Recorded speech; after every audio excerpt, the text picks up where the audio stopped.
warahmatullahi wabarakatuh. Alhamdulillahi ala ihsani wa syukurullahu ala taufiqi wa amtinani. Asyhadu an la ilaha illallah wahdahu la syarika lahu ta'ziman li sya'ni wa asyhadu anna nabiyyana Muhammadan abduhu wa rasuluhu atta ila ridwani. Allahumma sholli wa sallim wa barik alaihi wa ala alihi wa ashabihi wa ikhwanihi amma ba'd. Allahumma la ilma lana illa ma 'allamtana innaka antal alimul hakim. Fa'alimna ma yanfa'una wanfa'na bima 'allamtana wa zidna ilman. Walhamdulillahi ala kulli hal. Rabbana iftah bainana wa baina qaumina bil haqqi wa anta khairul fatihin. Alhamdulillah, pada kesempatan pagi hari ini Allah Subhanahu wa taala memberikan kepada kita kesempatan untuk bertemu dan berkumpul kembali di salah satu rumah dari rumah-rumahnya dalam rangka melaksanakan salah satu kewajiban kita kepada Allah, yaitu beribadah yang kita wujudkan dengan thalabul ilmi. Semoga apa yang kita lakukan pada pagi hari ini mendatangkan keridhaan dari Allah Subhanahu wa taala dan kelak Allah Subhanahu wa taala masukkan kita ke dalam surga-Nya. Bapak dan Ibu yang semoga dirahmati oleh Allah Subhanahu wa taala, kajian kita pada pagi hari ini bertemakan tentang fiqhul waqfi, fikih zakat, fikih wakaf. Kenapa tema ini menjadi hal yang perlu kita bahas? Karena di antara ibadah harta yang sering dilakukan oleh kaum muslimin selain sedekah, zakat, infak dan sebagainya adalah wakaf. Nah, apakah wakaf itu dan apa hukum-hukum sederhana yang terkait dengannya, insya Allah akan kita bahas di pertemuan kita di pagi hari ini. Yang pertama, kita mulai dulu dengan memahami definisi wakaf.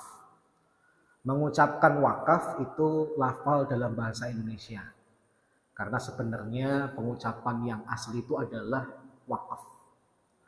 Tapi seperti biasa, karena orang Indonesia itu tidak suka membaca dua huruf konsonan, maka disisipkan huruf vokal. Kemudian istilahnya menjadi istilah wakaf. Yang secara bahasa, wakaf sendiri itu bermakna al-habsu wal man'u was sukun. Bisa bermakna menahan, bisa bermakna mencegah, dan bisa bermakna diam atau berhenti. Sedangkan menurut para ulama madhab, ada beberapa definisi yang perlu kita bahas terkait dengan apakah yang dimaksud dengan wakaf itu. Yang pertama, mengutip dari madhab Syafi'i, mereka mendefinisikan yang dimaksud dengan wakaf itu adalah habsu malin yumkinul intifa'u bihi ma'abaqa'i ainihi biqat tasarrufi fi raqabatihi ala masrifin mubahin mawjudin. Yang dimaksud wakaf menurut mazhab Syafi'i itu adalah menahan harta yang bisa diambil manfaatnya bersama keabadian ainnya untuk dibelanjakan pada hal-hal yang mubah dan ada. Kata kunci yang pertama adalah ada harta. Kata kunci yang kedua memiliki manfaat. Kata kunci yang ketiga, ainnya tetap, wujudnya itu tetap. Dan yang keempat, dibelanjakan untuk perkara yang tidak bertentangan dengan agama alias mubah dan ada. Ini definisi menurut Syafi'iyah, bahkan sebagian mengatakan inilah pendapat jumhur ulama. Sedangkan Imam Abu Hanifah memiliki definisi yang agak unik. Abu Hanifah itu mendefinisikan wakaf itu adalah habsul aini ala hukmi milkin al-waqif wa tasaddaq fil manfaah walau fil jumlah. Menahan ain suatu harta dengan hukum tetap sebagai milik pemberi wakaf dengan menyedekahkan manfaatnya walau hanya sebagian. Saya katakan unik kenapa? Karena Abu Hanifah mendefinisikan wakaf itu masih jadi milik seseorang. Sehingga ketika dia mewakafkan terkesan tidak diberikan secara penuh, tetapi minta untuk dikelola saja, sedangkan kepemilikan masih milik dirinya. Karena dianggap definisi yang agak aneh, maka dua murid senior dari Abu Hanifah yaitu Abu Yusuf dan Muhammad itu kemudian memberikan definisi mereka tersendiri. Meskipun berguru kepada Abu Hanifah, madhabnya adalah Hanafiyah, tapi belum tentu setiap perkataan guru, setiap apa yang diucapkan gurunya itu diamini oleh muridnya. Maka Abu Yusuf dan Muhammad itu mendefinisikan yang dimaksud dengan wakaf itu adalah habsul aini ala hukmi milkilillahi ta'ala wa sarfu manfaatiha ala man ahabba. Yang dimaksud dengan wakaf menurut dua murid senior Abu Hanifah ini adalah menahan ain suatu harta sehingga hukumnya menjadi milik Allah dengan menggunakan manfaatnya untuk yang disukai. Jadi lebih mirip kepada definisi yang disampaikan oleh mazhab Syafi'i dan agak sedikit berbeda dengan definisi yang disampaikan oleh gurunya yaitu Abu Hanifah. Ini definisi tentang wakaf. Kemudian yang membedakan antara wakaf dengan yang lain itu apa? Yang pertama, tidak bisa dipungkiri bahwasanya wakaf itu memberikan manfaat yang sifatnya terus-menerus. Selama barang itu ada dan memberikan manfaat, maka manfaatnya sifatnya terus-menerus, berbeda dengan sedekah biasa yang terkesan sekali pakai. Ada orang yang kemudian misalnya seperti Utsman bin Affan yang mewakafkan sumur yang dia beli dari seorang laki-laki Yahudi yang jahat. Maka ketika sudah menjadi milik Utsman bin Affan, kalau memang kemudian sumur itu sampai sekarang kemudian masih memberikan manfaat, ya berarti pahalanya nanti dibenturkan dengan poin yang kedua. Manfaatnya terus-menerus dan pahalanya juga terus mengalir. Jadi ada kisah Utsman bin Affan itu tatkala masuk ke Madinah. Ada seorang Yahudi yang memiliki sumur tetapi jahat. Jahatnya bagaimana? Dia meminta upah, meminta imbalan dari setiap air yang ditimba dari sumurnya. Maka kemudian karena merasa memberatkan kaum muslimin, Utsman bin Affan kemudian berusaha membeli sumur itu dari si Yahudi. Maka Yahudi ini kemudian berpikir, nanti kalau saya jual seluruhnya kepada Utsman bin Affan, saya tinggal punya uang tapi nggak punya pemasukan tetap. Maka kemudian Utsman bin Affan tidak kehabisan cara, kalau memang nggak bisa dibeli secara utuh, gini deh, kita bikin kesepakatan 1 hari itu bagianmu dan hari berikutnya adalah bagianku. Jadi aku belinya sifatnya separuh. Maka orang Yahudi itu kemudian berpikir, oh dia belinya separuh, berarti aku masih berpeluang untuk dapat pemasukan tetap dengan menjual air dari setiap timba yang dibeli oleh kaum muslimin di Madinah. Status kepemilikannya ada, status mendapatkan manfaatnya juga masih ada. Tetapi ternyata Utsman bin Affan itu tatkala mendapatkan jatah harinya, dia kemudian memerintahkan kaum muslimin untuk mengambil air sebanyak-banyaknya dan digratiskan. Ambillah sepuas kalian, sehingga kalian besok tidak perlu ke sini untuk beli air dari si Yahudi. Subhanallah. Makanya orang Islam tuh jangan cuma baik, tapi juga harus cerdik. Kalau nggak cerdik, diakalin. Seperti yang terjadi di negara kita. Orang baik banyak, tapi kurang cerdik. Yang akhirnya kecerdikan itu malah dimiliki oleh orang-orang jahat. Maka kecerdikan itu harusnya dimiliki oleh orang-orang yang beriman. Dan akhirnya apa yang terjadi? Tatkala hari yang dimiliki oleh orang yang Yahudi itu datang, nggak ada orang yang beli. Kenapa? Karena kemarin saja digratisin nama Utsman bin Affan dan air kita masih cukup. Kalau nanti kita butuh lagi, nanti deh nunggu di harinya Utsman bin Affan. Merasa kemudian kayaknya dikerjain oleh Utsman bin Affan, ya sudah. Dia jual seluruhnya kepada Utsman bin Affan. Dan Utsman bin Affan kemudian mewakafkan sumur itu kepada kaum muslimin. Sumur itu di Madinah masih ada. Cuma kalau sumur aslinya yang di atas itu jarang ditimba. Konsekuensinya sumur itu kalau jarang ditimba bisa menimbulkan racun. Racun bagi manusia, tapi bukan racun bagi tanaman.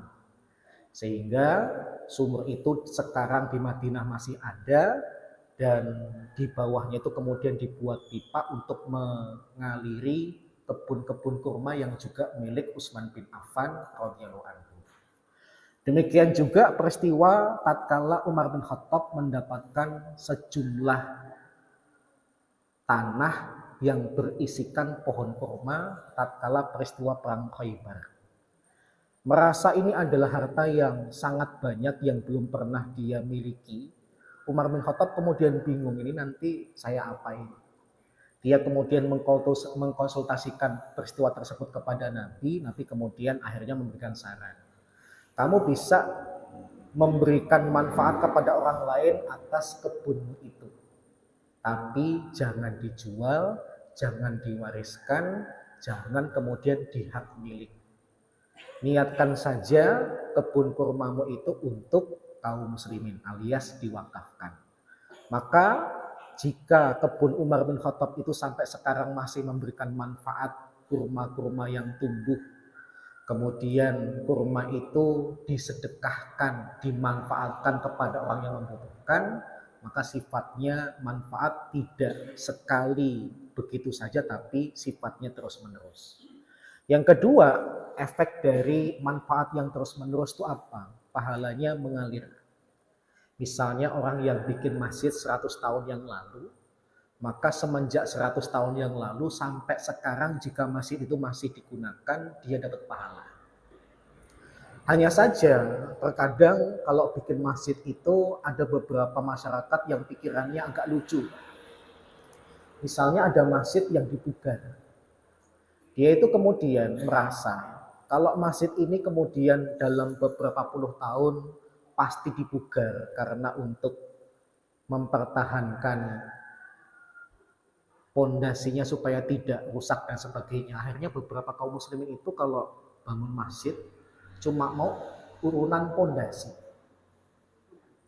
Merasa apa? Kalau nanti iuran temboknya nanti dalam 10-20 tahun nanti dijebol. Pahalanya kemudian hilang. Nanti kalau kemudian dia wakaf gentengnya, nanti gentengnya bisa diganti, bisa rusak dan sebagainya, akhirnya pahalanya hilang. Maka ada sebuah kampung tuh lucu, bikin masjid nggak jadi-jadi. Karena setiap kali ada orang wakaf, semuanya diniatkan untuk pondasi. Batu. Ya, bilang. Maka hal seperti ini tentu saja lucu dan menggelikan. Karena nggak mungkin masjid itu kemudian hanya dari pondasi saja, tidak ada temboknya, atapnya, dan sebagainya. Kalau kemudian akhirnya direnovasi, bagaimana? Para ulama mengatakan, ya tetap dia dapat pahala. Meskipun tembok yang sekarang adalah tembok baru, maka dianggap dia juga berperan dalam membangun tembok itu. Di kota ini, di Surakarta lah, itu ada masjid yang terkesan lucu. Masjidnya mengalami perluasan, tapi yang lama nggak boleh direnovasi. Sehingga masjid itu kalau kita masuk dari sebelah selatan itu versi lamanya, kemudian ke utara itu versi barunya. Saya ketika tausiah di situ kayak melihat dua generasi, Pak. Padahal satu tempat, satu ruangan tanpa pemisah. Jadi masjidnya itu blong-blongan. Tapi kemudian kelihatan banget mana yang modern, mana yang klasik. Saya kemudian tanya, kok itu nggak sekalian direnovasi? Alasannya kalau nanti direnovasi pahalanya hilang. Lucu di Masjid Daman. Nah, Masjid Daman tuh modelnya kayak gitu. Dari semenjak mendiang Ustadz Mu'inuddillah Basri masih hidup memberikan kajian tafsir di sana, itu model lamanya. Beberapa tahun berikutnya ketika saya pulang kuliah tuh kaget, ternyata ada versi barunya, tapi yang lama nggak boleh dirubah sama sekali. Kemudian yang ketiga, yang membedakan antara wakaf dengan sedekah lain itu apa? Adanya pengelola atau nadir. Tapi kalau sedekah biasa, kita ingin bersedekah, kita yang berperan. Tapi kalau kemudian wakaf, ada orang lain yang diamanai menjadi pengelola, yang dia punya tanggung jawab dan amanah yang berat. Kenapa? Kalau dia menjadi pengelola masjid, maka dia harus berpikir supaya masjid itu sesuai dengan peruntukannya. Ada orang yang sholat berjamaah, ada orang bikin pengajian dan sebagainya. Padahal mempertahankan jamaah itu bukan hal yang mudah. Apalagi mohon maaf ya, jamaah-jamaah zaman sekarang itu seringkali melihatnya fisik. Kayaknya bentar lagi masjid di terminal itu bakal jadi rebutan gitu ya. Bahkan saya ngelihat beberapa grup WA di HP saya itu udah ada indikasi bakal dikuasai oleh ormas tertentu. Belum diresmikan, belum ada kegiatan, tapi sudah ada indikasi ingin menguasai, bahkan ingin menyingkirkan kelompok-kelompok yang tidak sependapat dengan dia, kemudian melakukan langkah biar dia itu punya kekebalan hukum dalam mengusir kelompok-kelompok yang mereka rasa tidak pas untuk bertempat di masjid itu. Waliyadzubillah. Maka hal seperti ini hal yang naudzubillah min dzalik ya, bukan menjadi misi utama masjid. Karena masjid itu tujuannya adalah mempersatukan, tapi belum dipakai saja malah sudah ada indikasi perpecahan umat. Baik, itu perbedaan wakaf dengan sedekah yang lain. Kemudian yang selanjutnya, apa dalil wakaf di dalam Islam? Yang pertama, ada beberapa ayat di dalam Al-Quran yang berbicara tentang wakaf. Misalnya surat Ali Imran ayat 92, ketika Allah Subhanahu wa taala berkata, "Lan tanalul birra hatta tunfiqu mimma tuhibbun, wa ma tunfiqu min syai'in fa innallaha bihi alim." Artinya, kamu sekali-kali tidak sampai kepada kebajikan sebelum kamu menafkahkan sebagian harta yang kamu cintai. Dan apa saja yang kamu nafkahkan, maka sesungguhnya Allah mengetahuinya. Ayat ini sering dijadikan dalil oleh para ulama tentang dalil wakaf. Yang kedua, yaitu hadis yang diriwayatkan oleh Al-Bukhari dan Muslim dengan derajat muttafaq alaih, yang kisahnya yaitu Umar bin Khattab dapat hadiah, dapat bagian karena ikut serta dalam perang Khaybar. Dia dapat sebidang tanah lengkap dengan pohon kurmanya. Perang Khaybar itu adalah perang yang diperkirakan terjadi pada tahun 7 Hijriah. Khaybar itu sendiri adalah sebuah tempat sekitar 100 mil ke utara Madinah. Sampai sekarang puing-puingnya benteng Yahudi itu masih ada. Jadi tidak hilang sama sekali, tapi puing-puingnya masih ada. Bahkan pohon kurma di sana itu juga masih ada dan banyak. Salah satu keuntungan dari memenangkan perang ini apa? Pertama, Nabi Muhammad dan para sahabat bisa menghancurkan kekuatan Yahudi sampai seakar-akarnya. Dan yang kedua, keuntungannya mereka mendapatkan ghanimah yang sangat besar. Begitu besarnya ghanimah dalam perang Khaybar, sampai-sampai para ulama sejarah itu mengatakan bisa memulihkan kondisi ekonomi umat Islam pada saat itu. Bahkan sebagian ulama sejarah lain mengatakan sampai-sampai para sahabat yang punya utang bisa ngelunasin karena mereka dapat bagian dari perang Khaybar. Subhanallah. Gak bisa terbayangkan betapa menguntungkannya tatkala Nabi dan para sahabat memenangkan perang Khaybar. Nah, salah satu yang dapat bagian adalah Umar bin Khattab. Dia dapat tanah lengkap dengan ada pohon-pohon kurmanya yang cukup besar, yang kemudian dia mengadu kepada Nabi, "Saya belum pernah dapat harta sebanyak ini.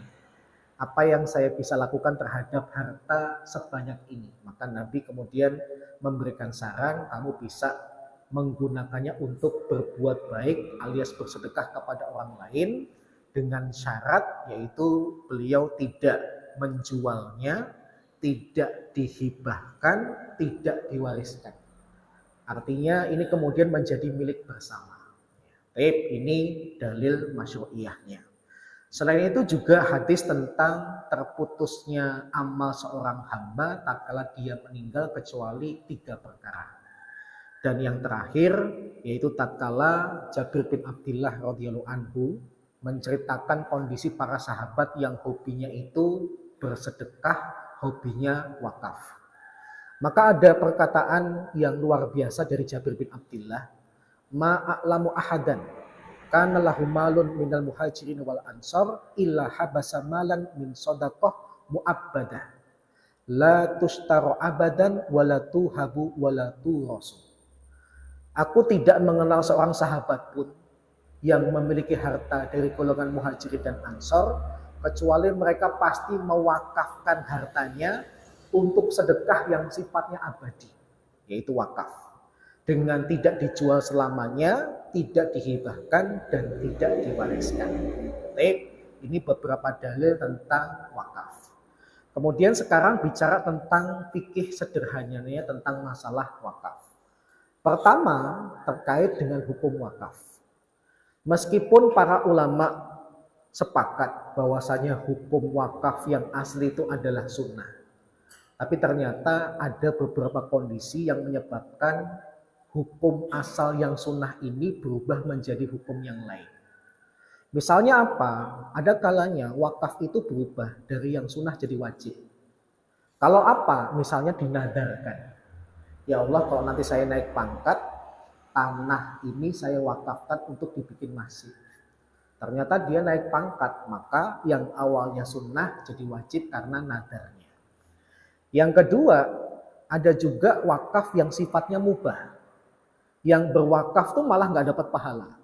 Kenapa? Karena pelakunya adalah kafir dhimmi, orang kafir yang berada di bawah pemerintahan umat Islam. Misalnya kayak dulu di Yaman. Yaman menjadi negara Islam, kemudian kalau ada orang kafir yang hidup di Yaman, sebutannya kafir dhimmi. Kalau dia kemudian mewakafkan tanah untuk kepentingan bersama, boleh diterima, tapi jangan harap dia bakal dapat pahala. Kenapa? Karena dia tidak percaya kepada Allah. Manfaatnya silahkan diambil, tapi jangan pernah berharap dapat pahala. Berarti mubah. Dan yang keempat, ada wakaf yang sifatnya haram. Kapan? Kalau kemudian ternyata pemberian harta itu digunakan untuk hal-hal yang bertentangan dengan syariat. Mewakafkan tanah, tapi kemudian dipakai untuk hiburan malam. Mewakafkan tanah, tapi untuk kemudian sebagai tempat yang akan dijadikan kasino, tempat judi dan sebagainya, maka hukumnya adalah haram. Aslinya sunnah, tapi kalau terbentur dengan kondisi yang berubah, maka hukumnya pun kemudian berubah. Kemudian yang selanjutnya tentang rukun wakaf. Para ulama mengatakan rukun wakaf itu setidaknya ada 4. Yang pertama ada apa? Yaitu sigoh. Ada ikrar yang diucapkan oleh orang yang punya harta bahwasanya dia berniat untuk mewakafkan. Ikrarnya bentuknya gimana? Bentuknya dalam bentuk ijab dan qabul. Bisa dengan mengatakan waqaftu, bisa dengan mengatakan salabtu, dan bisa mengatakan habastu. Kalau dengan bahasa Arab, intinya saya mewakafkan. Dan yang kedua, ada pihak yang menerima. Kalau memang diserahkan kepada pihak khusus, maka ada qabulnya. Tapi kalau kemudian dia mewakafkan yang sifatnya dimanfaatkan oleh orang bersama, tidak ada pengurus khusus untuk tempat itu, maka tidak usah ada qabulnya.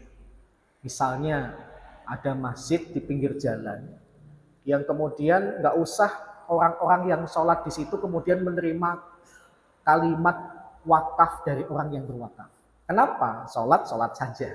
Nggak usah kemudian ngomong, ya saya terima wakafnya, kemudian sekarang saya sholat di tempat Anda. Nggak usah. Kenapa? Karena sifatnya umum. Kemudian yang kedua, selain dengan lisan, maka bisa juga dengan isyarat. Kalau memang orang ini mungkin tidak bisa berbicara, atau lebih kuatnya adalah sekarang dengan tulisan, supaya tidak menimbulkan sengketa di kemudian hari.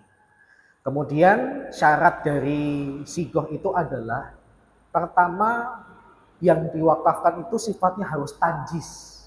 Tanjis itu apa? Tidak bergantung.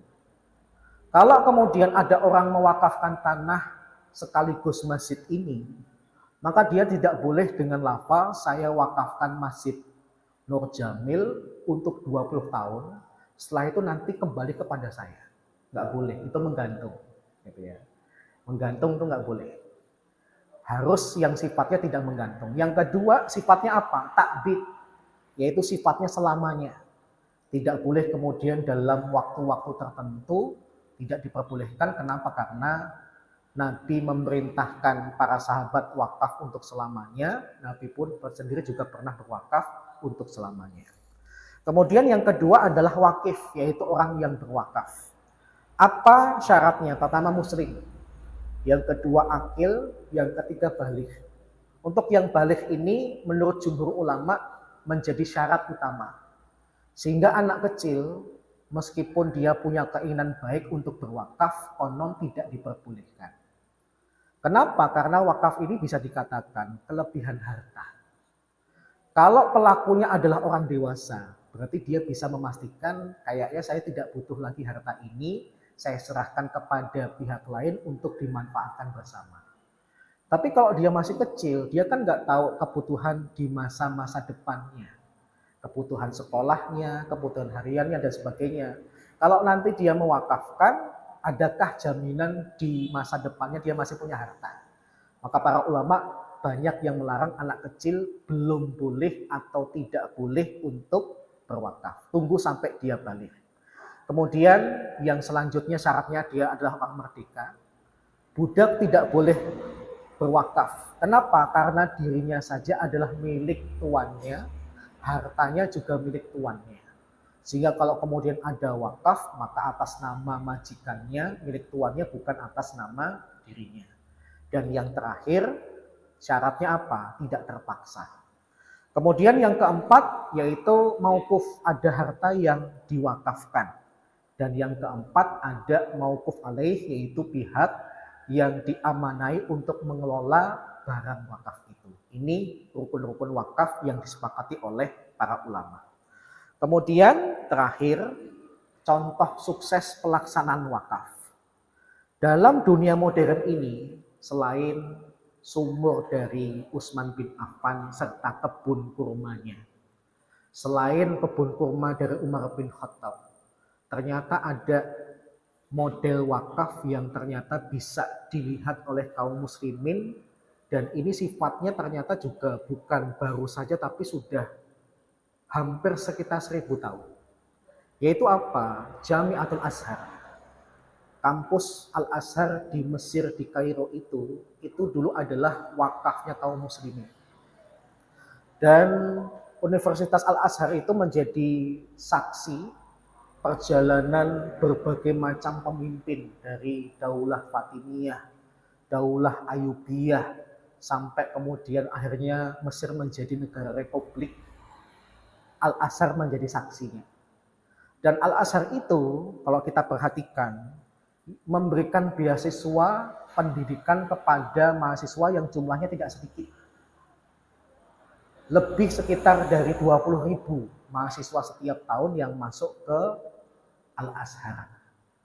Ya meskipun kemudian sistem beasiswanya itu terkesan hanya pendidikan, tapi udah lumayan. Dan cara mengelola wakaf sampai 1000 tahun itu bagaimana? Ternyata Al-Azhar itu menyerahkan kepada orang-orang profesional atas setiap wakaf yang diatasnamakan Al-Azhar. Jadi para alumni Al-Azhar itu merasa memiliki Al-Azhar. Maka ketika mereka kemudian ada rezeki atau jadi orang sukses, mereka sedekahkan hartanya untuk dijadikan wakaf atas nama Al-Azhar. Jadi ribuan ulama yang merupakan lulusan Al-Azhar itu tidak merupakan Al-Azhar, mereka kemudian kirim harta mereka ke Al-Azhar. Oleh Al-Azhar itu kemudian dikelola. Al-Azhar itu punya restoran, Al-Azhar itu punya hotel, Al-Azhar itu punya banyak lembaga-lembaga yang bisa mendatangkan profit. Yang hasil keuntungannya itu kemudian dipakai untuk mengelola kampus Azhar. Jadi ini sebuah pemikiran yang luar biasa yang kemudian membuat umat itu selain gerak ekonominya, pendidikannya juga terjamin. Subhanallah. Jadi nggak main-main Al-Azhar itu dalam mengelola. Bahkan pernah terjadi tatkala Mesir itu mengalami krisis moneter. Maka mereka kemudian pinjam uang kepada Al-Azhar untuk bayar utang negara. Kenapa Al-Azhar duitnya lebih banyak daripada duit negara?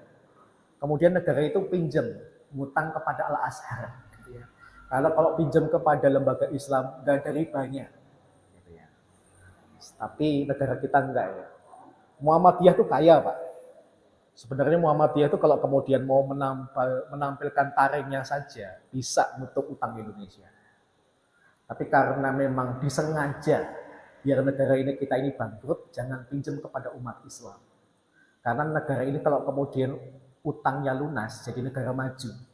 Nah supaya kemudian nggak maju-maju, bahkan terjajah, bahkan ada kemungkinan dikuasai oleh bangsa lain, utang.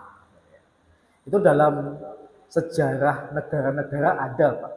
Negara-negara yang hancur itu pasti yang pertama kalau nggak utang, yang kedua perang. Perang mungkin zaman sekarang nggak ada, tapi ada sesuatu yang lebih dahsyat daripada itu. Dikuasai tanpa sadar, yaitu dengan cara apa? Utang. Yang kedua, yang lebih dekat, Singapura. Singapura itu ada lembaga yang merupakan pengelola wakaf kaum muslimin Singapura yang disebut dengan lembaga waris. Sama lembaga waris ini kemudian mengelola harta yang dikumpulkan oleh kaum muslimin Singapura untuk mengelola, nggak main-main, hotel-hotel berbintang. Yang keuntungannya kemudian dipakai untuk kaum muslimin. Jadi untuk masuk ke dalam lembaga waris di Singapura ini ternyata spesifikasi atau standar kelulusannya nggak main-main. Banyak di antara mereka tidak cukup lulusan Timur Tengah, tapi mereka juga harus pandai dalam marketing, mereka juga pandai dalam mengelola perhotelan dan sebagainya. Maka lembaga waris ini kemudian sempat mendapatkan penghargaan dari Lembaga Islam Internasional atas pengelolaan wakafnya yang luar biasa. Baik, mungkin nomor 3-nya negara kita ya. Insya Allah ya. Syaratnya ya cari pemimpin yang benar. Kalau pemimpinnya sudah benar, nanti sistem langkahnya pasti benar. Tapi kalau kemudian polisinya saja sudah pakai narkoba, ya sudah, gitu ya. Kayaknya harapan itu masih jauh, gitu ya. Kita masih terbuai mimpi, belum bangun, gitu ya. Baik, demikian beberapa hal singkat terkait dengan wakaf. Moga-moga bermanfaat. Kurang lebihnya mohon maaf. Assalamualaikum warahmatullahi wabarakatuh. Jika ada pertanyaan, saya persilahkan.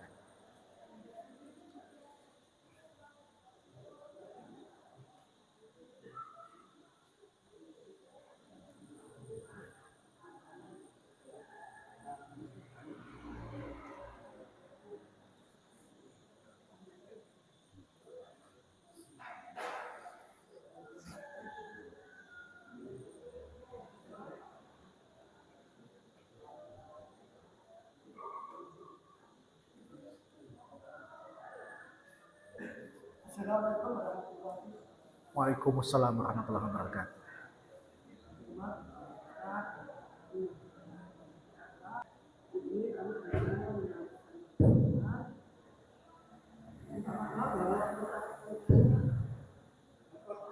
Kami adalah agama Islam, agama yang sama.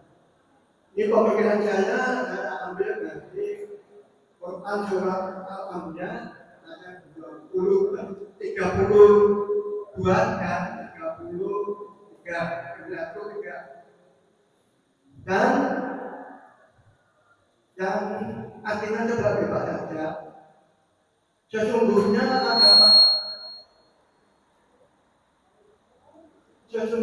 agama Islam ini agama yang satu dan wajib kamu tegakkan bersama-sama umat-umat yang mau menjadi umat yang satu.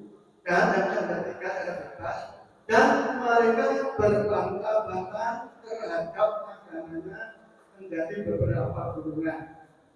Kemudian Allah SWT mengatakan kepada Nabi Shallallahu Alaihi Wasallam, yaitu Quran surat Al-An'am 159 yang bebas dan artinya bebas. Sesungguhnya orang-orang yang mengganti-ganti agama dan menjadi beberapa golongan itu, kamu Muhammad tidak termasuk golongan mereka. Pertanyaan satu, yang dimaksud dengan bergolong-golong dan kedua, dan kita termasuk dari mana? Terima kasih Pak Adnan. Tadi sudah disinggung bahwa jadi kembangan dari wakaf yang ada di bimbingan itu tadi dikatakan bahwa sebagai anak hutan, bagian anak hutan kan kita berat sama kita.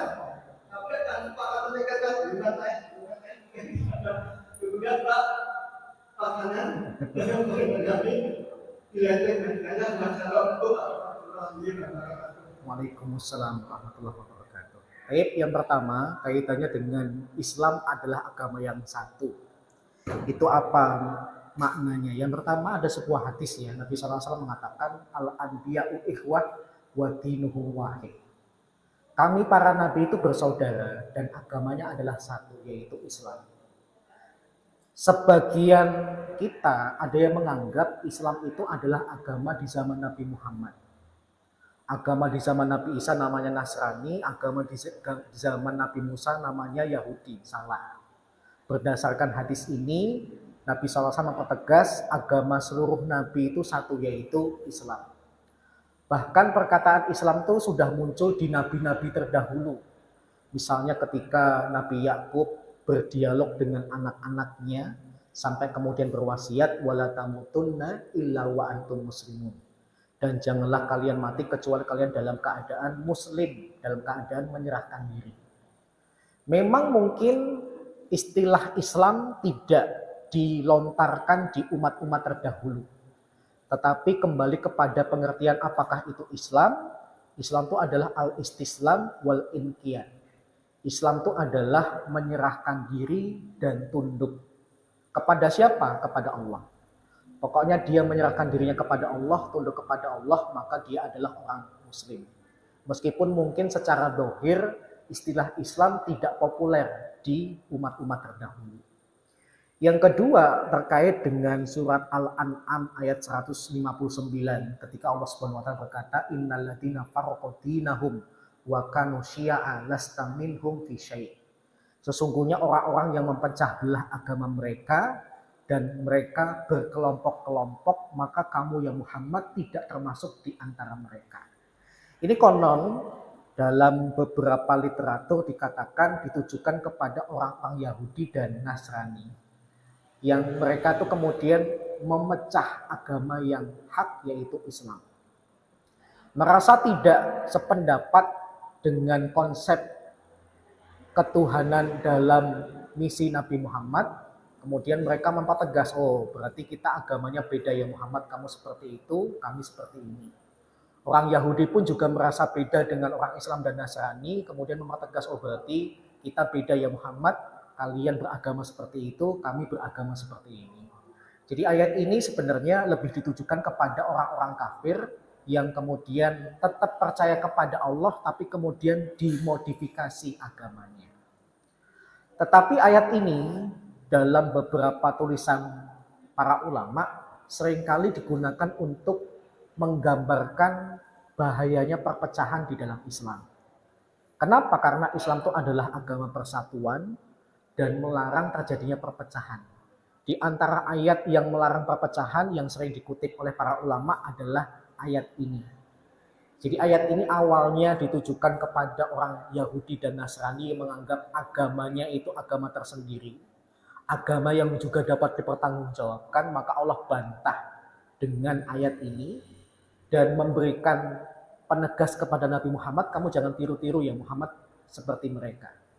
Yang kedua, di dalam turunannya, maka ayat ini kemudian dijadikan oleh para ulama tidak boleh berpecah belah dalam masalah agama. Bahkan terkesan Nabi berlepas diri dari orang yang berpecah belah dalam agama. Hal ini terlihat tatkala Nabi itu mempersatukan Muhajirin dan Ansor. Tatkala Nabi itu mempersaudarakan dan mendamaikan Aus dan Khazraj.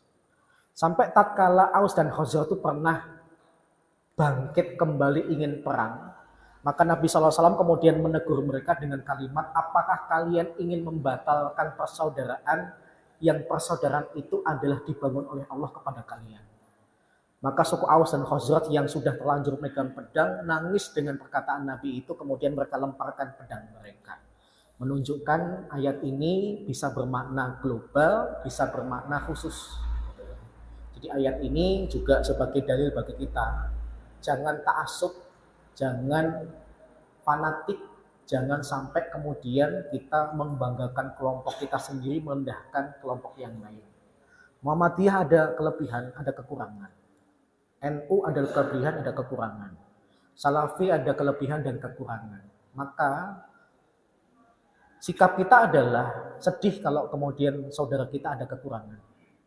Tetapi jangan jadikan kekurangan itu sebagai penghalang antara kita dengan mereka.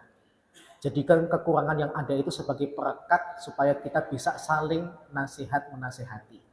Kenapa? Karena Nabi SAW pernah bersabda, al-mu'min mir'atul mu'min.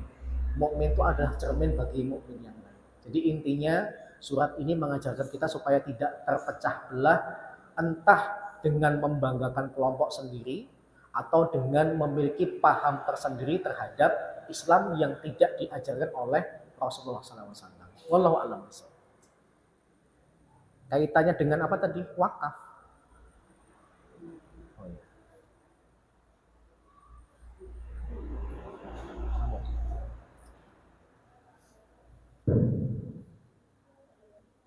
Assalamualaikum warahmatullahi wabarakatuh. Waalaikumsalam. Pak Ustaz, saya mau tanya dan mohon penjelasan. Begini, bermohon kepada Allah dengan menyebut Asmaul Husna. Itu apa menyebut Asmaul Husna itu semua disebutkan atau salah satu yang bersangkutan dengan permintaan kita. Misalnya kita mau bersedih, kita melafalkan ya Roja. Dan yang kedua, orang musyrik itu najis. Nah, itu mohon penjelasan yang selanjutnya. Orang musyrik, orang musyrik. Innamal musyrikuna najas. Baik. Yang pertama kaitannya dengan apa tadi? Al-asma al-husna, gitu ya. Pengistilahan yang benar saya koreksi dulu ya. Kalau nyebut yang benar itu pakai al semua, al-asma al-husna. Kalau nanti disebut dengan al-asma al-husna malah itu nanti bentuknya mudhaf ilaih. Al-asma al-husna, al-husna di sini memberikan sifat bagi al-asma, nama-nama yang baik, nama-nama yang indah, nama-nama yang terpuji, itu maknanya. Tapi kalau Bapak Ibu nyebutnya asmaul husna, itu maknanya nama-namanya si husna. Paham ya? Paham. Ya, jadi bahasa Arab itu peka banget kalau terjadi perubahan. Tapi penyebutan yang benar itu. Yang kedua, kalau kita menyebut nama Allah, tatkala Allah Subhanahu wa taala mengatakan walillahil asmaul husna fad'uhu biha. Apakah kemudian semuanya dibaca atau kemudian cukup dengan sesuai dengan hajat kita? Misalnya ketika kita sedang meminta, kita sebut nama ya Razik, ya Razzaq, ya Wahab, ya Manan dan sebagainya, maka lebih kuat pendapat yang ini dibandingkan dibaca semua. Paham Pak ya? Jadi menyebut al-asma al-husna dalam doa itu lebih pasnya disesuaikan dengan permintaan kita. Tapi kalau kaitannya dengan memuji, tidak meminta, silahkan Bapak baca semuanya. Jadi tergantung kondisinya. Kalau minta, sesuaikan nama Allah yang pas dengan permintaan. Tapi kalau memuji, silahkan Bapak baca semuanya. Dan ketika menyebut nama Allah, kalau ngelihat dari praktek para sahabat, juga sebenarnya nggak ada sih dibaca langsung 99. Mereka juga tidak menyisipkan kata ya, tidak menyisipkan kata ya. Misalnya kayak pengajian ibu-ibu itu kan ya Rahman, ya Rahim, ya Malik, ya Kudus dan sebagainya. Tidak ada. Tapi saya tidak berani mengatakan salah. Karena para sahabat itu belum pernah ada yang langsung mengatakan 99 itu dibaca sekaligus. Gitu ya. Jadi lebih pasnya dibaca tatkala kita sedang meminta dan namanya pun sesuai dengan yang kita minta itu apa. Wallahu a'lam. Gitu. Iya. Terus yang innamal musyrikuna najas dalam surat At-Taubah. Sesungguhnya orang-orang musyrik itu adalah najis. Najis yang dimaksud adalah najis itu kan kotoran. Kotoran apa? Yaitu kotoran di dalam hati mereka karena mereka mensekutukan Allah.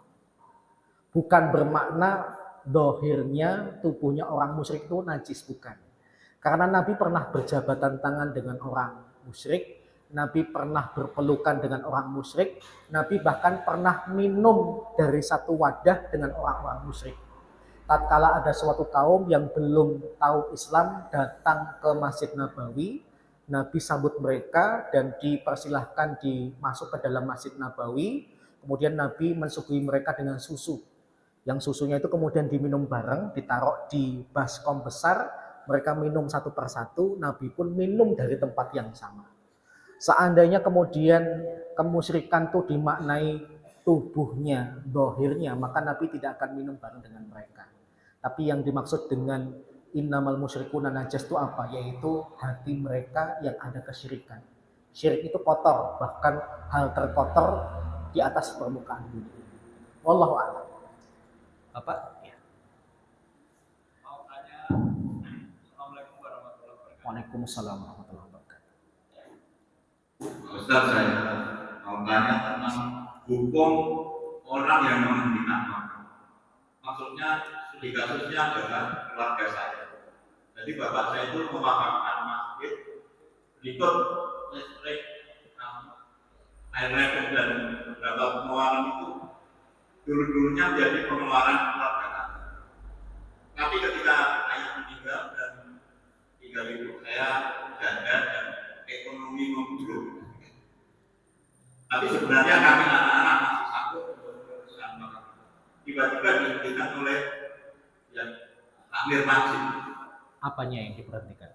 Jadi yang sudah dibagi oleh tidak jadi tanggungan semua pengeluaran tidak jadi tanggungan dari saya.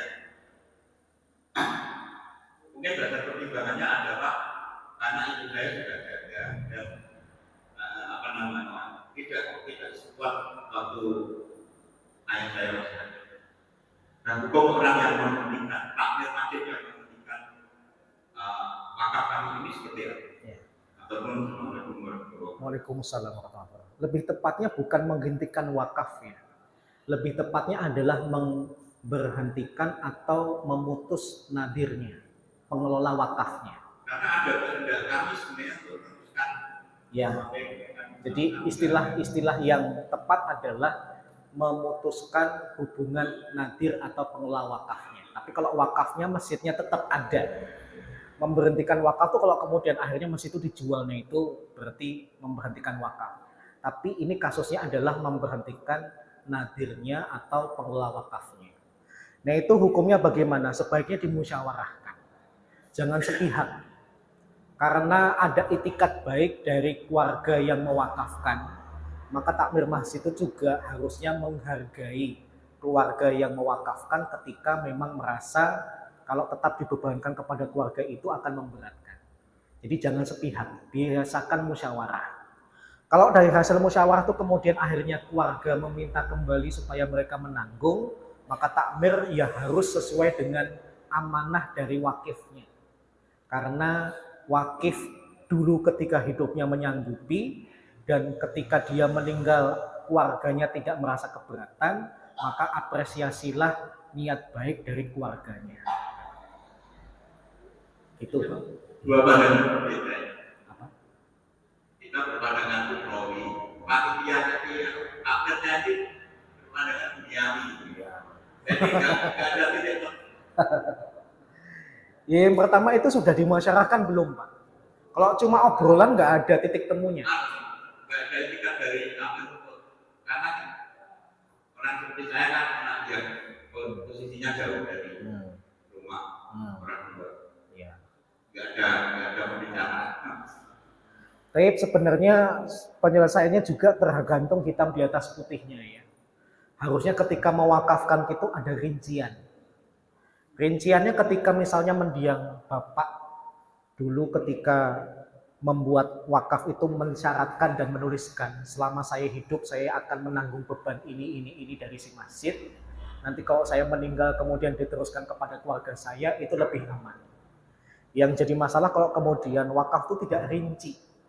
Akhirnya kemudian karena ketidakrincian takmir masjid merasa lebih berkuasa karena dia diamanai untuk mengelola, maka sebenarnya dia juga nggak salah.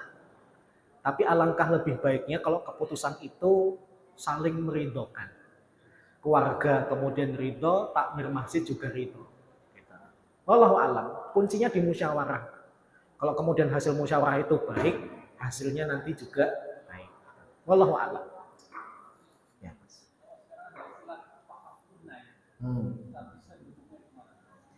Apa hukumnya wakaf tunai? Gak masalah, Mas. Gak masalah. Ya, yang diwakafkan adalah uangnya, gitu ya. Yang uang itu kemudian ada kepastian bakal jadi apa. Tapi ingat ya, wakaf tidak boleh disamakan dengan sedekah. Ketika dia berwakaf tunai, pasti dia memastikan ini nanti bakal diwujudkan dengan barang atau benda yang sifatnya terus-menerus. Bukan dengan akhirnya diberikan beras, diberikan makanan, itu namanya bukan wakaf, itu sedekah.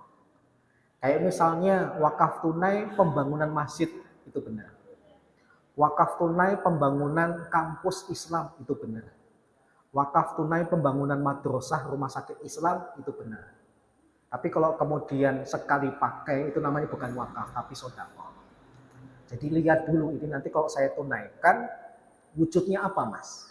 Oh, wujudnya kita iuran untuk bikin masjid, bikin sumur di pondok pesantren dan sebagainya. Sifatnya terus-menerus dan tidak dihak milik oleh seseorang, maka itu wakaf. Sah ditunaikan. Dan wakaf itu tidak harus ketika orang masih hidup. Nah, saya tadi lupa menerangkan, tanjis itu berlaku kalau kaitannya dengan tahun. Tapi tanjis itu tidak berlaku kalau kaitannya dengan kehidupan. Misalnya, saya baru mewakafkan kalau nanti saya meninggal. Itu kan terkesan kayak juga menggantung juga, tapi untuk wakaf boleh. Ini tanah saya wakafkan, nanti setelah saya meninggal silahkan dikelola. Itu boleh. Meskipun sifatnya menggantung, tapi untuk kasus wakaf seperti ini boleh. Tapi yang tidak boleh yang tadi. Saya pinjamkan masjid ini 20 tahun, habis itu kalian bikin masjid sendiri karena bakal saya jual. Nggak boleh, gitu ya. Itu namanya bukan wakaf, itu artinya meminjamkan. Wallahu a'lam. Baik, demikian ya, moga-moga bermanfaat. Kurang lebihnya mohon maaf. Kita tutup dengan doa kafaratul majelis dan hamdalah. Subhanakallahumma wa bihamdika asyhadu an la ilaha illa anta astaghfiruka wa atubu ilaik. Alhamdulillahirabbil alamin. Assalamualaikum warahmatullahi wabarakatuh.